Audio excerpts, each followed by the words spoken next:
I'm here with LASFS The Panel Continues, and I have with me author Charles Lee Jackson II. So thank you so much for being here. I know you're usually at LASFS, but I appreciate you giving us some insight into your writing methods. Yeah, I'm happy to be here. And actually, for many years I was here every week. Yeah. But the last year or so, I've been catching about 2/3 of the meetings. Just stuff to do. Mm-hmm. Well, I know that you have been writing your Emperor series for many a year, even many a decade. Oh yes. Okay, how Yes. long have you been full-time writing? And Well, I started writing when I was about 4 years old. Huh. I was at the age Were you published already? No, by not 5? No. I didn't make a professional sale until I was the advanced age of 17. Oh, okay. Well, And that was a late bloomer. Yeah, indeed. But when I was a kid, I had a disability that limited my mobility, so I didn't get around much. Well, I was home quite a lot and indoors, so I had reading and watching TV. Yeah. Well, I had just missed the golden age of the comics, so I didn't have the Spirit or Plastic Man or Captain Marvel.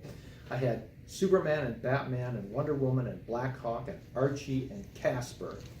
And I discovered something about the adventure strips where they'd start out promising. They'd run for 8 to 10 pages, and then they kind of fizzle out. I mean, Superman would pop down, bop the bad guy on the beezer, and it would be the end. And whatever promise they had at the beginning of the episode of the story, they just sort of forgot to get the action done. And I felt like I could write better stories than that, or at least ones I liked better. Yeah. So I started doing that. Cool. I did comic books just for myself for a long time.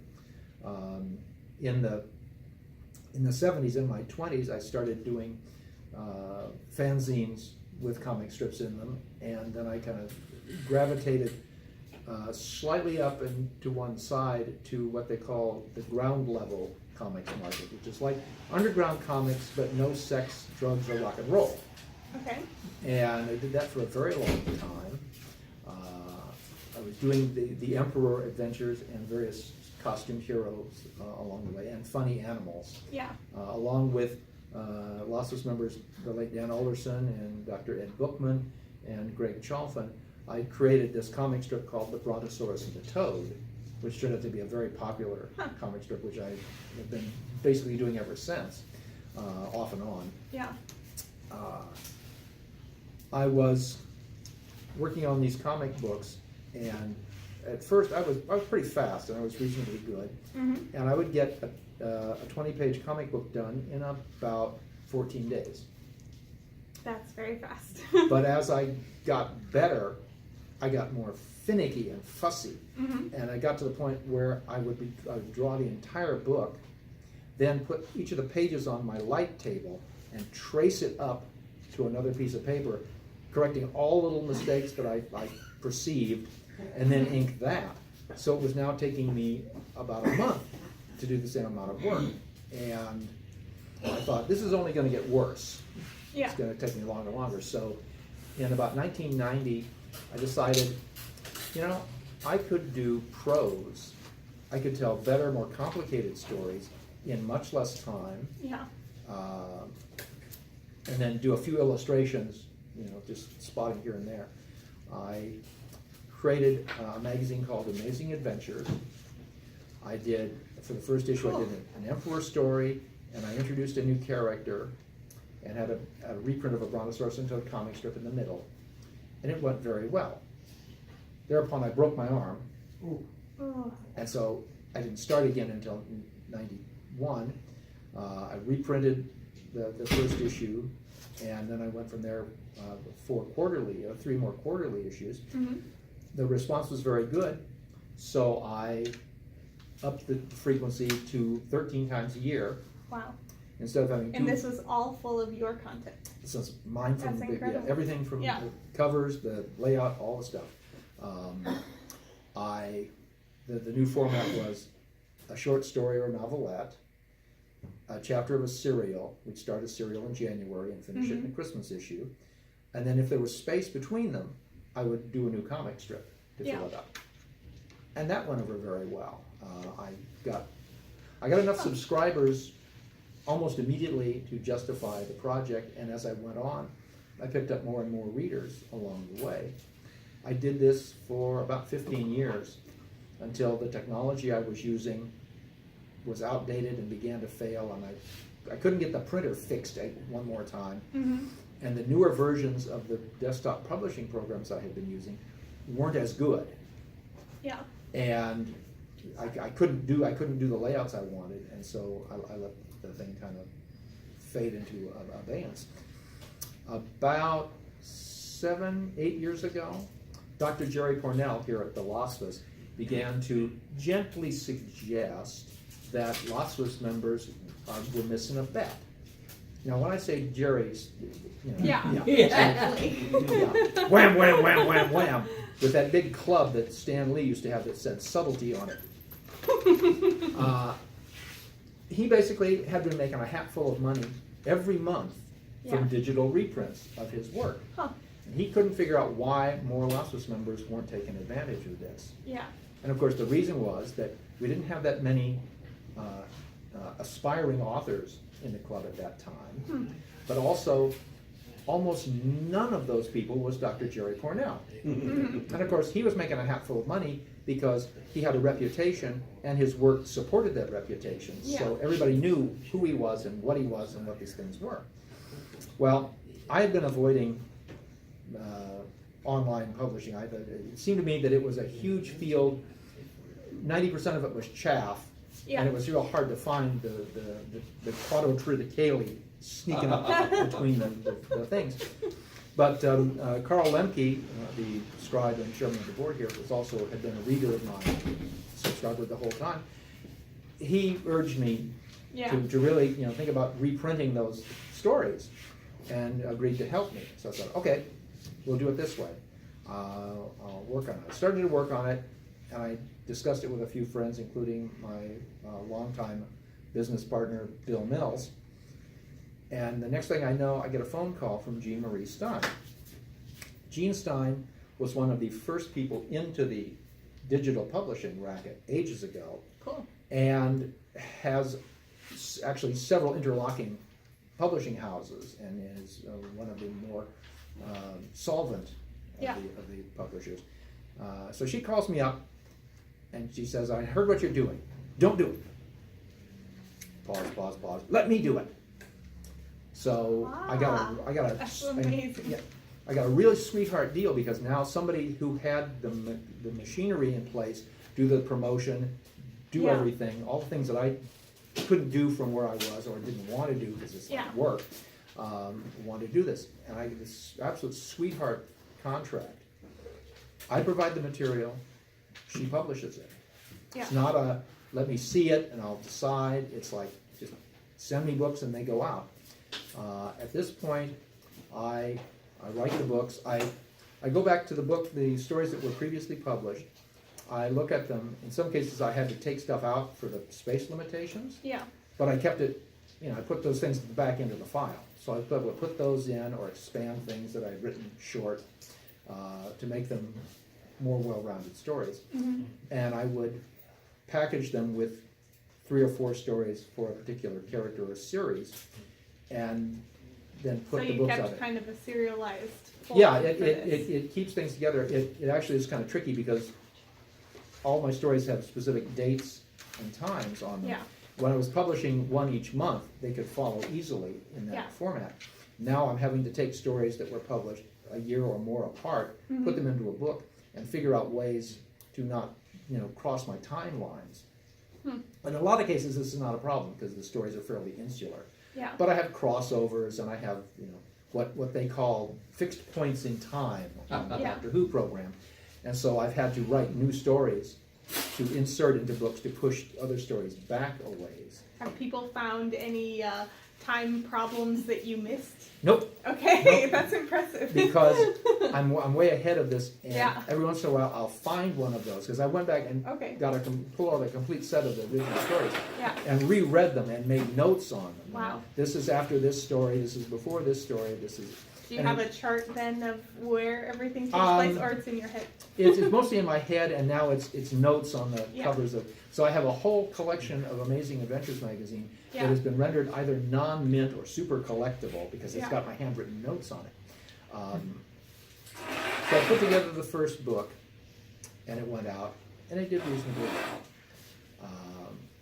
I've been putting out a book as quick as I can, and I write them, I edit them, I format them, I produce the ad copy for them, and I do cover art. Yeah. Sometimes it's a whole scene, sometimes it's just a foreground figure, and then the art department will build the actual cover around that. Frankie Paulsova Hill does art direction there. It's wonderful. It's Like wonderful. the titling and... The titling, and Yeah. a recent book called Queen of Jungle Land. All the art I supplied was the figure of the girl who's the star of the picture, a story. Grabbing hold of a vine, she's swinging out, and the vine is breaking Oh, right in nice. front of her. So Frankie just put in a background around that, Yeah. and it looks really spiffy. Sometime back, you had a guest who explained in very cogent and correct detail why an author cannot and should not edit his or her own work. Recall that? Yes. And I had to agree with it 100%, except that in some vanishingly small percentage, there's a way that one can actually do that. Oh, yeah. Yeah. Do tell. You need three things. Okay. The first is an extremely clear overview of what's going on. You know what's in the story, how Yeah. the story relates to the, because there could be scenes in a story that are setups or payoffs in later books that an outside editor wouldn't recognize and say, Yeah. well, we don't need that. The second thing is that the writer has to actually be an editor, not just somebody who thinks he can edit. Yeah. I happen to have edited mainstream magazines and stories for a long time, so I have that perspective. I mean, I know Strunk and White and the AP from both sides of Yeah. the coin. The third thing is the most important, though. You need distance, temporal distance. Right. Now, at the moment, I'm 16 books ahead of publication.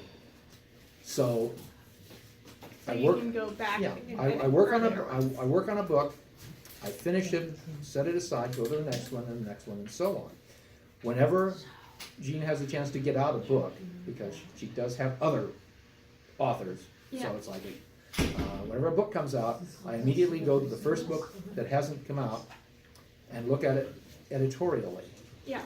I go through it, by then, it's 6 months to, now it's going to be about a 2-year gap. Yeah. I've lost the intimacy Mhm. with it. So I can go through, and if I see something, I go, wait, I know what the setup is, but I don't remember reading the setup for this bit. I can go back and things that I might have accidentally knew I was going to do but didn't actually put on paper, Yeah. so to speak. I haven't found any of those yet, but I'm always watching for them. Mhm. So I go through it, I do the book from the editorial standpoint. I add the stuff like the cast of characters and the credits and the acknowledgments, all that sort of thing. And at the end, I have a publication history where it says where the stories were published, if they were, and when they take place, and with specific dates. So that you Oh, can track. okay. Yeah. And you can also keep track too. Yes, yes, and- That's handy reference. And in the meantime, I have done the artwork. I work Yeah. on animation cells, so I draw the line art, copy it onto a plastic cell, and then paint it with animation paints. Oh, really? And it's what I'm familiar with, because I've been Yeah. doing that. So I scan that, I send the whole package off along with the ad, the blurb lines, the promotional material, and don't have to worry about it. Now, sometime later, I have a proofreader, because even with all of that, those little things like of for on or and for in, Yeah. the eye will catch them. So I have a very good proofreader, Roxanne Mills, who goes over the stories and finds those. And I'm pleased that there are only maybe 20 of these in a 40,000 word manuscript. So I'm told that's fairly clean. And a few of those will be problems with copying it over from the Word document to the Mobi platform. Yeah. So, but then I can fix those and resend so that they come up reasonably nice. And people seem to like them. Are most of them around 40,000 words? Yeah, they when Jean made the contract, there were only two stipulations. One Yeah. was more Emperor stories, Okay. and the other was they needed to be long enough to be to justify paper publication. Yeah. And so about 40,000 words will do that. How many do you normally see go to a print copy? Paper? At the moment, it's about a third of them. Yeah. But for a while, it was the digital edition would come out, and a couple months later, the print edition would come out. Cool. Jean moved like 1,000 miles or Yeah. something, and kind of lost track, and so she's behind on getting them digitally published, the print editions out. Okay. But the theory is that they'll all be out Okay. in both ways. So, how do you have a schedule set that you can be so prolific? Because most people have trouble. A lot of people just participated in NaNoWriMo, write a novel in November, and get about a 50,000 word novel finished. But you have to work even faster than Yes. that. Yeah. So, There are a couple of things. One is that everything I write is really adventure fiction, yeah. and that's really the easiest genre to write because something happens and it's a straight line progression. Okay. You can add diversions if you want, but it's not like a mystery where you've got to put in Yeah. red herrings and things, Mhm. or a romance story where you've got to do sex scenes and you've got to make them just sexy enough and Yeah. whatever. Mhm. Adventure is really easy to write. Also, I know that a lot of writers, they get an idea and they immediately jump to the keyboard. Mhm.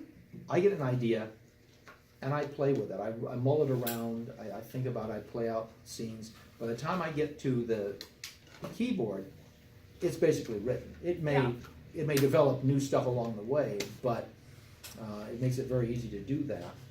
I can turn out a 10,000 word short story in about 5 days, and that's it's about 14 hours. Huh. Um, Okay, so you And- don't even write the full day. You write about a couple 4 of hours. hours a day or 2 so. or 3 or 4 hours a Yeah. day, depending on the, and it's almost always in the evening. Okay. When I was a kid, I grew up in a household with a lot of other kids, so the time when they all being younger, then there were a couple of hours of quiet time I did, Yeah. so I still do that now. And once I've written it, my first draft that's on paper, on the keyboard, is virtually identical to the final draft. So there's not really a lot of fussing because they're not, it's like in one case I said I had a scene I couldn't figure out how to do, and so I wrote the story without the scene. And as soon as I finished, I went, oh, I know how to do that scene, and then went back. It's very easy to write, so when I go back editorially, I may do a little bit of writing, but it's pretty much it. How is it that you've never gotten sick of writing these adventure stories? Because there's so much variety. Because Okay. I don't just write Emperor. I have Yeah. at the moment, I have 6 different heroes who are women, Mhm. and 3 or 4 male heroes, and I jump around. There's also, in addition to the theoretically contemporary stuff, which is actually the late 20th century and the early 21st, I do westerns. Mhm. I have a Cool. western series set in the 1880s and one in the 1920s. Yeah. And that's particularly interesting because you've got both horses and owl hoots, you've got gangsters in Yeah. cars. But I also have space opera. I have a series set in the 23rd century where there's interplanetary stuff going on. It's basically police stuff. Then one in the 27th century, which is interstellar, Mhm. and one in the 30th century, which is sort of the rebirth of some of the characters from the 20th century, Cool. new versions of them coming up, plus a time-traveling librarian. Cool. So, Does the time traveling librarian get to cross back into all the other? oh yes, yes. Okay.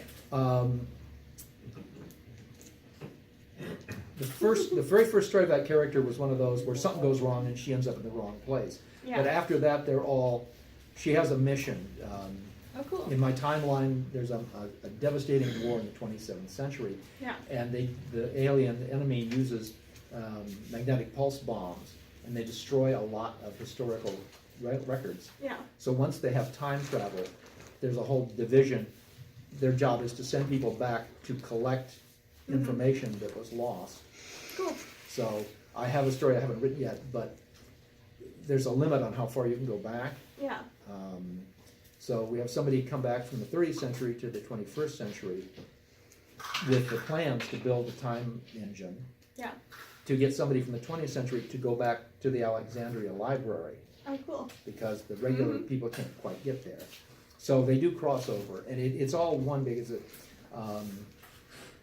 Jean was looking for something to call it, and she decided to call it the Emperor-verse. Yeah. So all of these stories take place. Everybody. I think you probably need a guide so people can fit it in. Yeah, there's a point when I'm going to do that. Probably. There are 32 books out now. I have 16 more. About the time I hit the publication of number 50, I think I'm going to put out a chart or Are those a just booklet Emperor or something. books? You have more books out. These are of everything. These Yeah, are all okay. Emperor-verse. Yeah. Because I'm juggling the characters, so the Emperor is every about 6th or 8th book, Yeah. and then the others come in between, so that it keeps the timeline straight, and it allows for the variety. Yeah. But the reason that a long time ago I came up with, I needed an editorial conceit. I needed a reason for all these people to be in my stories. Yeah. The simplest way was that I had to be one of them. Yeah. Now I'd done these Emperor stories, these stories where I was the hero as a kid, and then I was doing a comic strip that was a kind of slice of life thing with me and people like Fred Patton and other people just hanging out and doing comments on old zines and appas. Yeah. So I shifted that over to be an adventure story. The idea was that all these people would get to know the Emperor, and so would provide the Emperor with case files. Yeah. So one way or another, all of these things tie back to the central character, including the Westerns, because my grandfather was a Treasury Department agent in the 1920s. So he was like Eliot Ness out west. So he meets my 20s cowboys. Yeah. And his father was a sheriff and an operative in the 1880s, so he meets the guy from the 1880s. So it all ties back, and the people in the future all work for the future version of the empire. Mm-hmm. So it all comes together. Yeah. Yeah. Definitely a guide will also be helpful, because Yes. I know it's all in your head, and otherwise people can work that out for you Yeah, too. it's So. I try and put in a reasonable amount of exposition in each book so that people that come in. The hope is that people will start with the first couple of books. Yeah. It's like the first book introduced the Emperor. The second book introduced Continent 8, which was my big villain organization, worldwide organization of criminals who keep showing up in stories. Yeah. One of the things I had to do at one point was, there's a story where it's the end of Continent 8. And so I had to make sure that all the stories with those characters came first. Okay. And in fact, so if I wrote a new story for something, I would try and use Continent 8 villains in it to just have more of them around while they were available. I got to an unfortunate point where I had one last story with the Continent 8 villains that I couldn't put it in the last book with that character. There was just no room, and I couldn't let it wait because the Lynn is coming. So I ended up having to write a whole new novel, just to put, and then that book went below. So that was 3 weeks shot. But I do have a lot of fun doing putting these things, because as I wrote them, there were things that avenues I couldn't explore, or that I thought of later.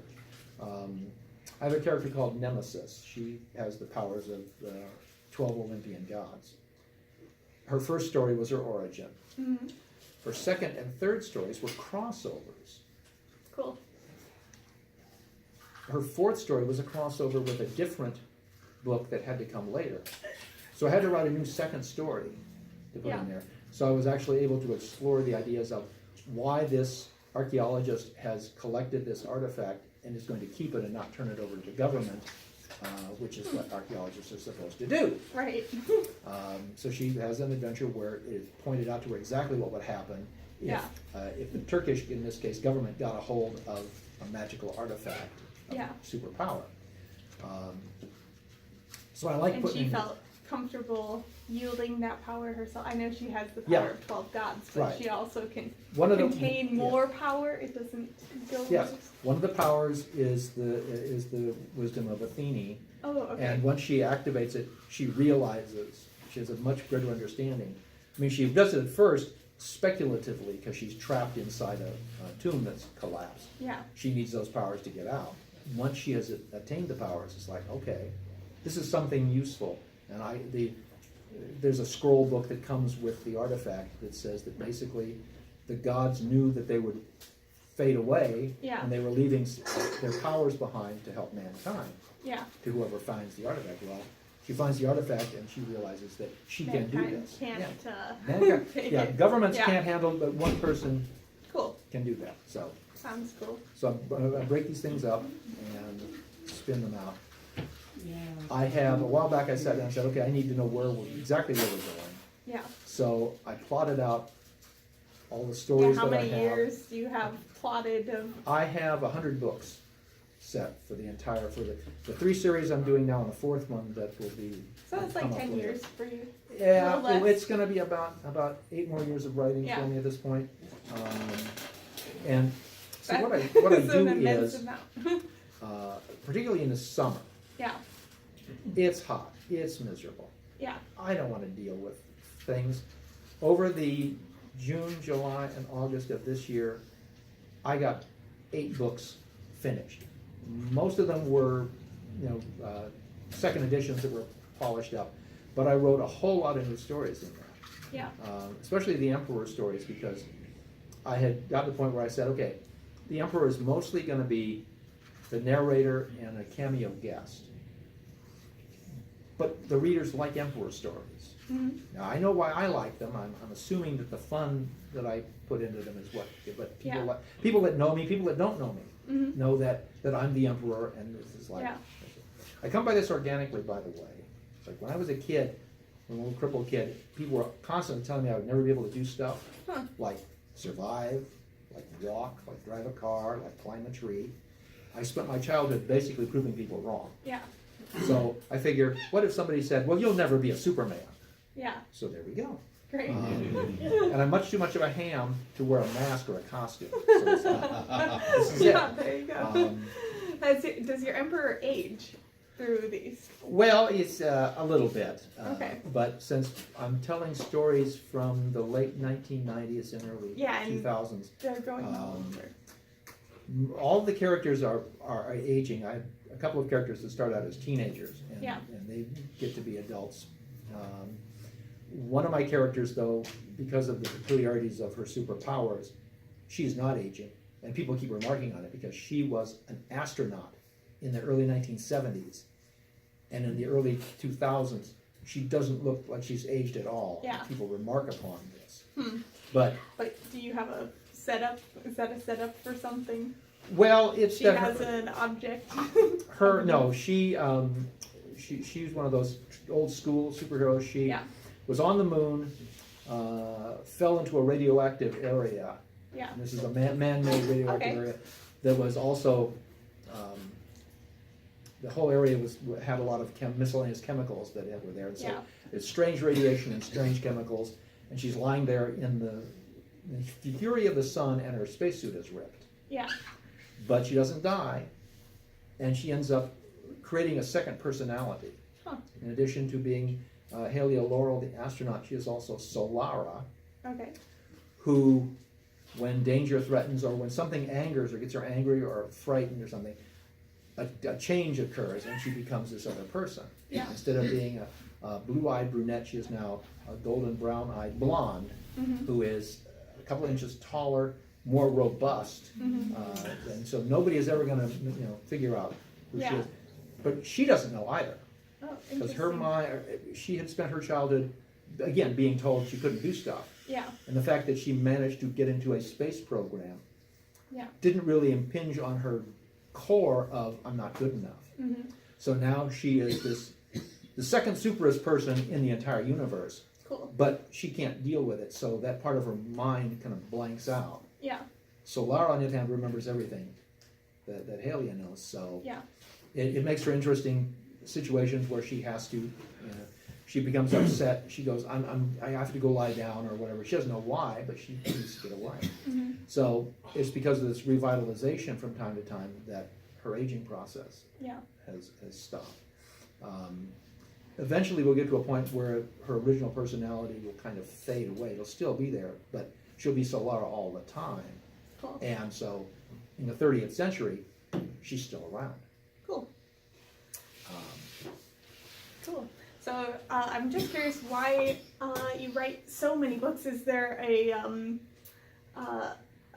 need? Is it a like financial strategy? I know some of my author friends say that they'll write 10 books a year, 18 books a year, so that they can keep up with the royalties. But you already have such a catalog that you can do that. So is there a reason why, or just because you can? I just like telling stories. Okay, cool. In the past, did the comic books. I worked in motion pictures for a while. I was going to ask about that because you are one of the authors that I've talked to that actually loves movies and are a film scholar as well. So has that influenced your writing and the way you put things together? Yeah, to some extent. Particularly the old Cliffhanger serials that I'm so fond of. That whole strategy of plotting and developing, and the kinds of characters. The serials had comic book-like characters, except they kind of backed away from being really flamboyant the way that, because in the comics they mostly wore fancy costumes because the artists weren't that good, and the way you could tell who Superman was he was the guy in the Superman suit. So I do it because I very much enjoy storytelling. Yeah. It's fun. I really, because of the way I do it, the part of storytelling that would be the most onerous for me, the typing, is not a very big part. As I say, I work it all out now. You develop it most. I just really enjoy doing it. So, as I say, I spent the entire summer basically turning out a short story a week or slightly less than a week. I didn't have anything to do. See, during the rest of the year, I go to Disneyland a lot. And a day I go to Disneyland is not a day I'm going to write. Or there are conventions or other things. And school. I take classes part of the year. Yeah. So it was like, I finished a story just before LASCON, just the night before Thanksgiving. Yeah. I have one more story to write to finish that book off, and I won't actually start that. I haven't had more than one evening free since then. Stuff, either important stuff to do or going to Disneyland. Yeah. Fair enough. I guess Disneyland can keep you, help you develop the stories while you're pondering, waiting in line. Because I didn't wait in line. I'm that's special. good. But that makes the experience even better. I've short waits in line, but a lot of the people there know me, and I have disability assistance there, and like that. But I use a travel service,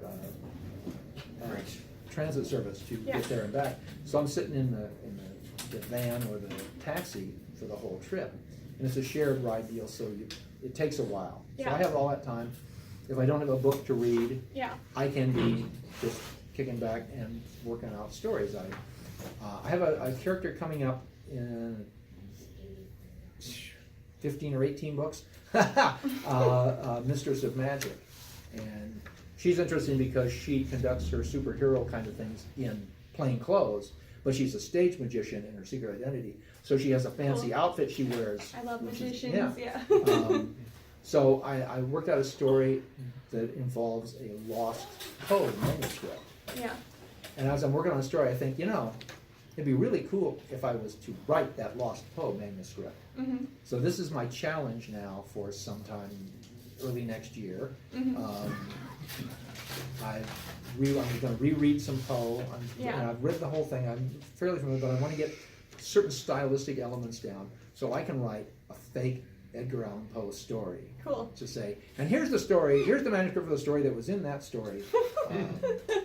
And That's a good little fan. Yeah, Easter egg. and of course I had to Yeah. make it. I had to make it a story with had to have a fatal flaw somewhere in it that would be why Poe never let it be published, why Yeah. it was tossed away, and I actually figured that out. So, okay, Cool. so I'm looking forward to Yeah, it that. sounds fun. And it's not much of a challenge sometimes, but it's still fun all the time. That's good that it stays fun. At LostCon I interviewed Shannon McGuire, and she said she had found 3 and only 3 universal rules for writers. A writer must write, a writer must read, and a writer should not respond to criticism. But that's just for your own sanity. So Yeah. As a matter of fact, when I made the decision to switch from comics to prose, I had written 1 million words when I was a teenager and young adult, just to write them. I wrote stories about my characters. I wrote basically fanfic just to do it. I wrote a really nice story where the Enterprise hurtles back in time and is broken, and the Thunderbirds from International Rescue have to save them. Oh my God. fun. And that was basically to see if I could make it so that they seemed true. Each of them seemed true, and it's like so. But I hadn't written prose in a long time. I'd only done nonfiction in that sense. So I said, okay, if I'm going to do this as a regular thing, I need to find my exact voice. Yeah. I knew roughly what I wanted to do, but I thought, let me look at some of the authors whose books I've read and reread, and his series characters. So I looked at Conan Doyle, I looked at Rex Stout, I looked at Ellery Queen. I didn't see anything that gave me a clue to where I could, I didn't want to copy anyone, I wanted something to jump from. Yeah. I finally found in Donald Hamilton, in the Matt Helm books. Now, the Matt Helm books are nothing like those Dean Martin movies. They are gritty and realistic, and Helm is not a nice guy in his work. He's a nice guy at the heart of it, but he's not a nice guy in his work, which is being a counter-assassin. He goes out to kill the people that are going to try and kill somebody. Okay. Except that almost every book, he gets dragged away into somebody else's mess. It's like he is a tall Swede, and other agencies don't have any of those, so they keep saying, we want to borrow him for this. Yeah. And also, if he dies, well, we don't care. So he's always put in these weird places. Well, there were a couple of things about the way that Hamilton put the books together. One was his insistence on putting Helm in a real world. I mean, actual places, but obfuscating address. It's like not this street address, but on this street around the corner from. And like that. So nobody can get upset if they accidentally used the house number or something. The other thing was a nice trick. You come to the end of a scene, you've got a transition to get to the next scene. Well, the next scene, usually the next chapter, starts after a big jump. Something is already going on, and then there's a flashback to pick up the intervening. And he did that a few times, and I thought, okay, that's kind of a working thing. And the reality business. So I developed from there. My basic style is that, even though it doesn't seem like it, all of these things are first person. Okay. By a first person that doesn't have to be there. So the narrator is, the emperor has the ability to go on, the heroes are doing their thing, they know what they did. But if the villains are somebody that the emperor can get a hold of, he can get their records too to fill in the empty spaces. So people will be going along, they'll be reading this story, and it all seems to be third person. Then the emperor steps in for a scene, and it's first person.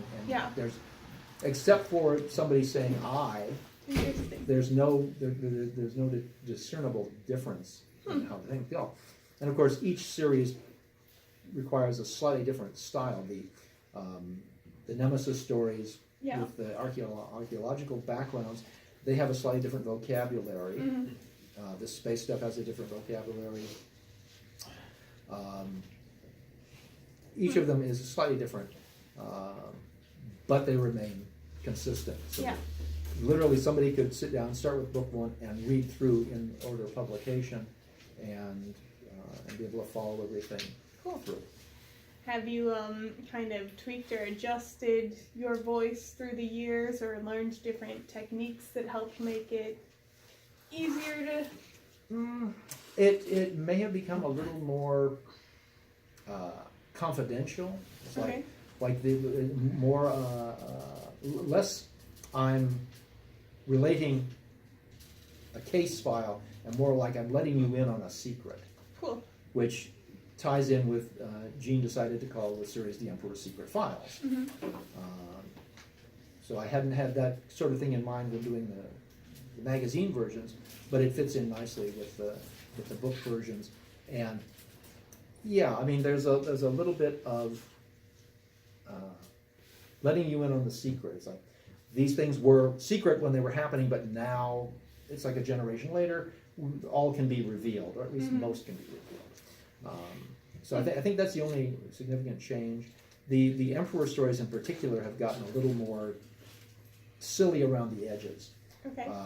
Dropping references to popular. The Emperor being the Emperor, he can get away with dropping a reference to an old motion picture or a TV show or something. I did a reading at LASFS, and I selected a segment out of an upcoming Emperor story, and that's all full of things like at one point a girl says, you have very sharp eyes," and the Emperor saying, just a basic response and saying to himself, "I didn't think making a James Bond reference would be appropriate in this character," because there's a Thunderballs. So, yeah, if anything, they get more. It's more fun to work on them as I go along. That's good. That's that's not something most people can say and dedicate a life to, and just keep having fun with it. Yeah. Do you ever foresee, if there's a point where you get sick of writing this, that you would fizzle it out and work on something else? I mean, you have 8 years planned, but what if at the end of these 8 years you're a little fizzled out with these things? I've got it worked out so that the after Continent 8 fell and was no longer the big villain, another organization appeared to try and take its place, and so for all this time after that, they keep trying to be the #1 criminal operation, and they get close to succeeding. But the next to last book in the main sequence, J-Men versus Underworld Incorporated, is the last story where they're all wiped out. They're gone. They go to jail. That's it. Then there's one more Emperor story, The Emperor and the Ultimate Weapon, where I pick up on a reference from a Man from U.N.C.L.E. episode from the first season, have our other big villains who are enemy aliens, their last attempt is to throw a planet at the Earth. Now, this idea of a huge mass driver kind of thing has been done. In this case, I worked out interesting ways for it to be different, and it's an Emperor story that's also a team-up.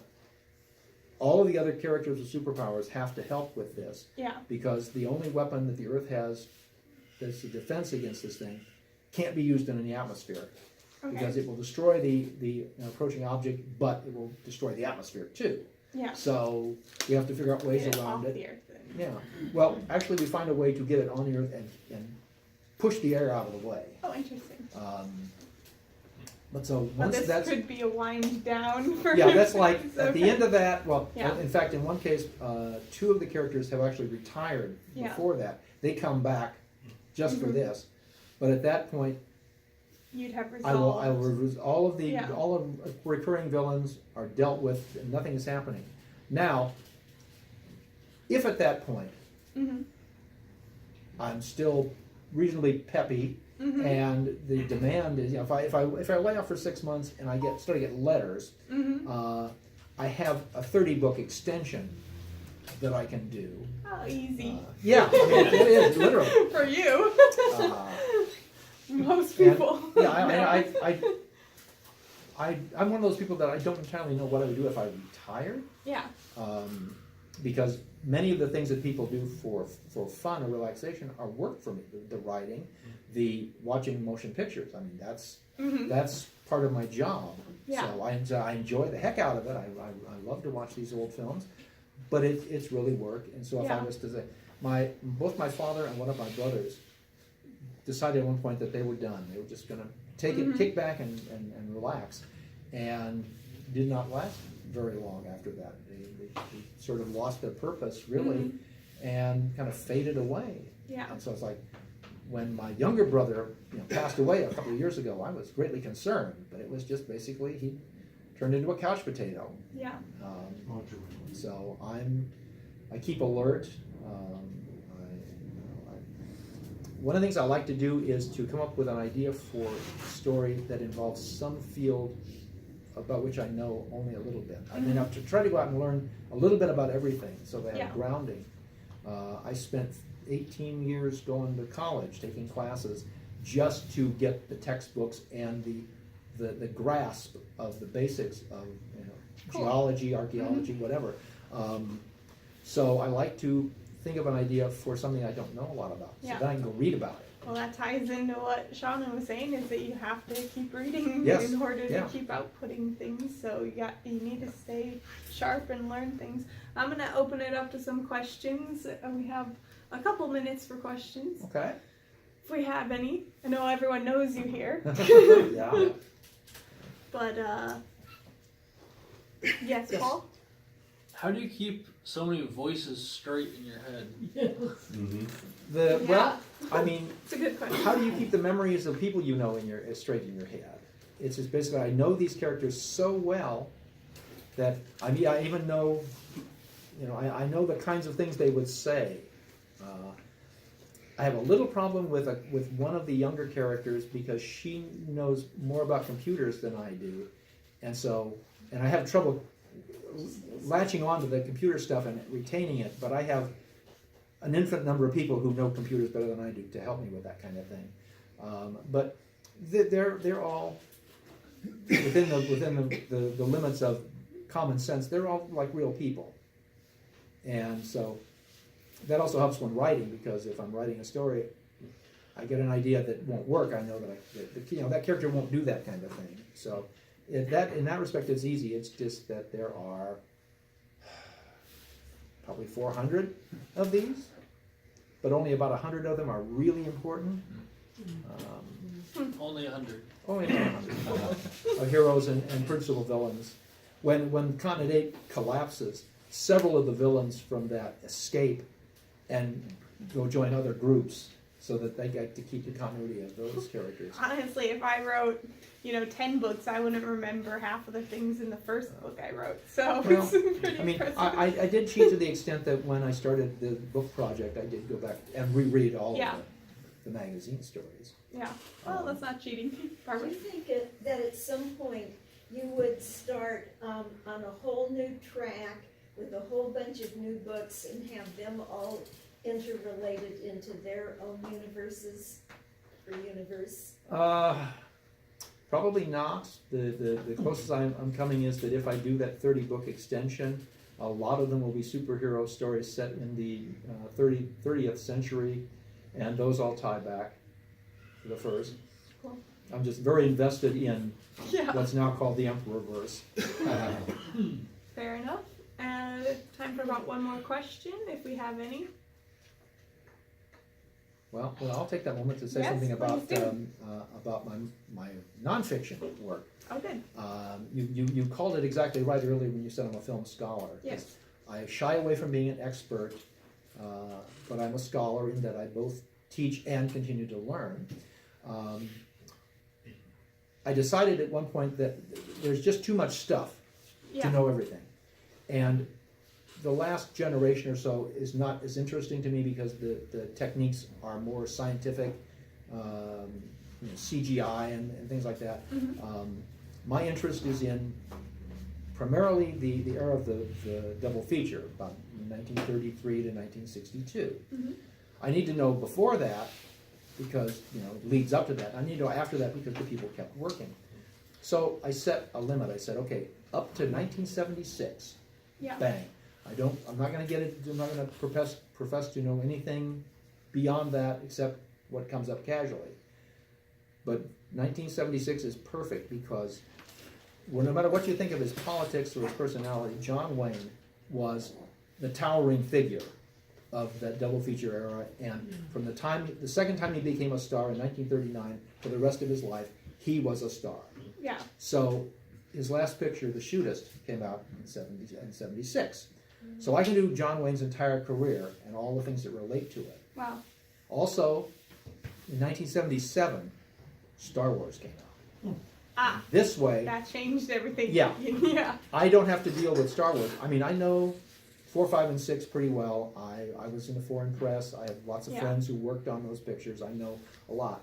I can talk about them, but you can't talk about them without talking about 1, 2, and 3, and the side projects and the spin-offs, and those can get acrimonious. Yeah. So this way, Star Wars is out. I don't have to worry about it. Awesome. Well, good. Thank you so much for this interview, and I know we'll see you around LASFS, but Oh, yes, well- appreciate the insight. Yeah, well, thank you for having me. Yeah. I got to talk about my second favorite subject. And you don't get to know what the Okay. first one is. I was gonna Thanks. ask, but thank you.